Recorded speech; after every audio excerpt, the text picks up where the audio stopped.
ये बयान है एक ऐसी बादशाहत का जहां इंसान ही नहीं बल्कि जन्नात और शयातीन भी हाथ बांधे हुक्म के मुंतजर रहते थे।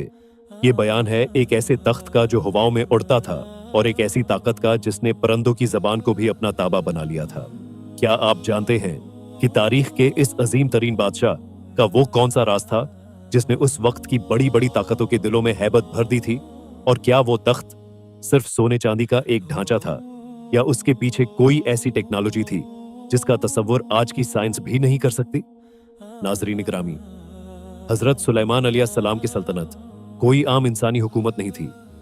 ये जमीन पर कुदरत का एक ऐसा शाहकार थी जिसकी मिसाल ना उनसे पहले मिली और ना उनके बाद कभी मिलेगी। तसव्वुर कीजिए, जब सूरज की पहली किरणें बेतुल मुकद्दस की पहाड़ियों पर पड़ती थी तो फजा में एक अजीब सी सनसनाहट महसूस होती थी। ये सनसनाहट उन हजारों परिंदों के परों की थी जो आसमान पर एक गहरे साए की तरह छा जाते थे ताकि अपने बादशाह को धूप की तपश से बचा सकें। इस सल्तनत का मरकज वो तख्त था जिसे देखकर इंसानी अक्ल दंग रह जाती।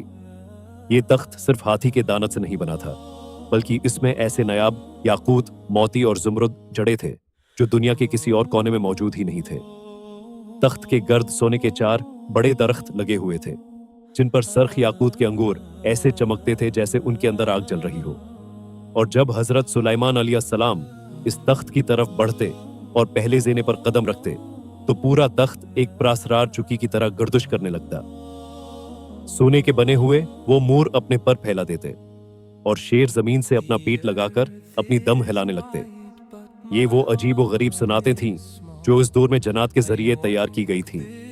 जैसे जैसे आप ज़ेने चढ़ते वो तख्त घूमता जाता और जब आप अपनी जगह पर बैठ जाते तो सोने के 2 गुद उड़कर आपके सर पर शाही ताज रख देते थे।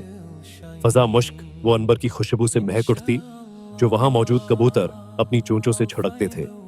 दोस्तों, यहाँ एक बहुत दिलचस्प बात है। हजरत सुलेमान अलैहिस्सलाम ने ये अजीम बादशाही किसी घमंड के लिए नहीं मांगी थी बल्कि अल्लाह के दीन को फैलाने के लिए। वो इतने बड़े बादशाह थे कि उनका लश्कर कई मेलों पर फैला हुआ होता था। इंसानों का एक अलग गुरवा, जन्नात का अलग और परिंदों का एक अलग लश्कर। लेकिन क्या आपको मालूम है, इतनी ताकत और इतनी दौलत के बावजूद हजरत सुलेमान अलैहिस्सलाम का अपना हाल किया था? वो अपनी रोजी किसी शाही खजाने से नहीं लेते थे बल्कि अपने हाथों से खजूर के पत्तों की टोकरियां बनाकर इन्हें बाजार में बेचते और उससे अपना पीठ पालते थे। लेकिन दोस्तों, अल्लाह ने उन्हें जितनी नामतें दी इतने ही बड़े इम्तिहानात भी लिए। क्या आप जानते हैं कि वो कौन सी चीज थी जिसने उनकी पूरी सल्तनत को एक पल में खतरे में डाल दिया था? एक ऐसी अंगूठी जिसके खो जाने से एक शैतान ने उनका रूप धार कर इनके तख्त पर कब्जा कर लिया था। आखिर वो शैतान कौन था? उसने कैसे हजरत सुलेमान अलैहिस्सलाम को इनके अपने महल से बेदखल कर दिया और वो अंगूठी मछली के पेट तक कैसे पहुंची? नाजरीन, हजरत सुलेमान अलैहिस्सलाम के हाथ में वो अंगूठी थी जिसमें अल्लाह ने पूरी कायनात की बादशाहत छिपा रखी थी।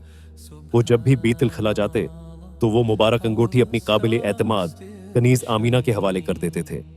इस दिन भी ऐसा ही हुआ, लेकिन इसी लम्हे महल के तारीक गोशों से एक साया नमोदार हुआ। ये शातीन का वो सरदार था जो बरसों से इस मौके की तलाश में था। उसने जादू के जरिए हो बहो हजरत सुलेमान अलैहिस्सलाम का रूप धार लिया। वही चेहरा, वही आवाज, वही लबास। वो अमीना के पास पहुंचा और बड़ी खामोशी से अंगूठी मांगी। अमीना को जरा भी शक न हुआ। उसने वो अंगूठी उसे थमा दी।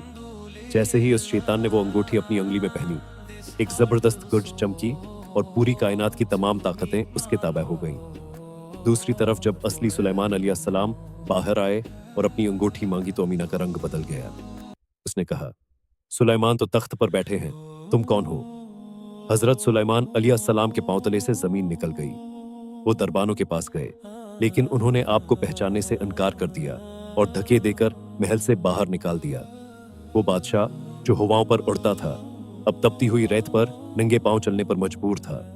वो दरिया के किनारे पहुंच गए और एक आम मजदूर की तरह मुछीरों के साथ काम करने लगे। जाल उठाते, मछलियां बाजार पहुंचाते और बदले में सिर्फ 2 मछलियां पाकर अपना गुजर बसर करते।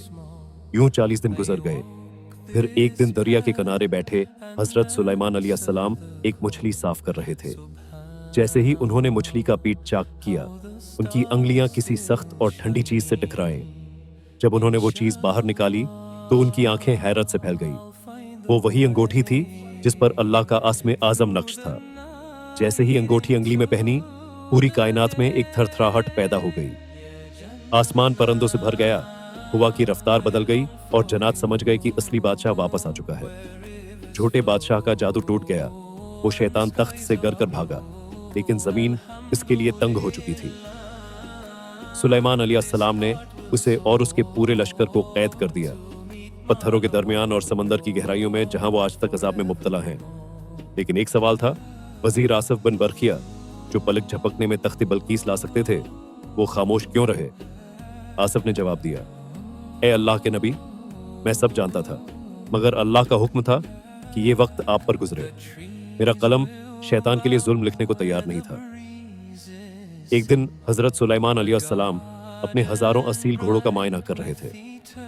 گھوڑوں کی خوبصورتی میں وہ اس قدر مہو ہوئی